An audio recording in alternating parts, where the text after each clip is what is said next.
And we're being joined by Nelson Vales. Nelson, when was the first bike that you had? Was it Shimano equipped? It was Shimano equipped. Yeah.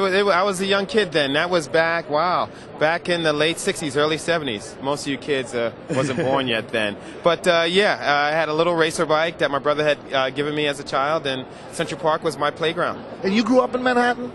Grew up in Harlem, New York City, in Manhattan. Right. Yep. And like I said, riding around Central Park. I remember one time walking up the hill. Now I can power up the hill in a big chain ring, huh? Yeah, no kidding. So, Nelson, I mean, it's a very unique story. And like when you look at the sport of cycling, it is becoming more diverse these days. I mean, you'll see a lot more Latino riders out there.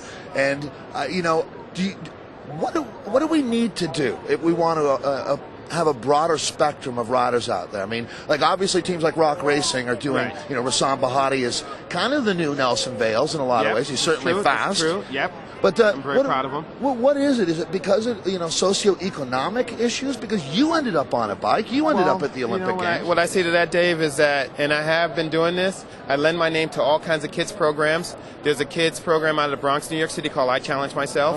And I challenge a dozen kids each year to get a bike, and that's from their community work and their fundraisers and things that they do throughout the holidays to help others. And it's a great diverse group.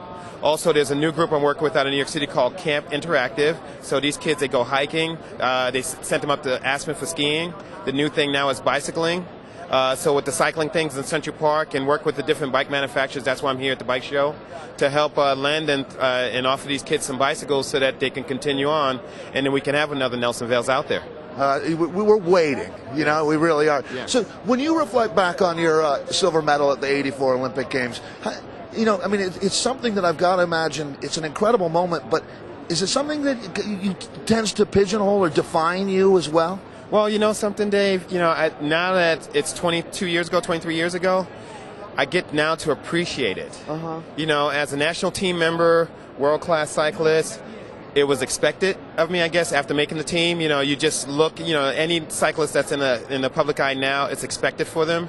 And so it was a lot of pressure then. I'm happy I was able to race to the occasion along with my teammate Mark Gorski. So it was nice then, but now I get to appreciate it now.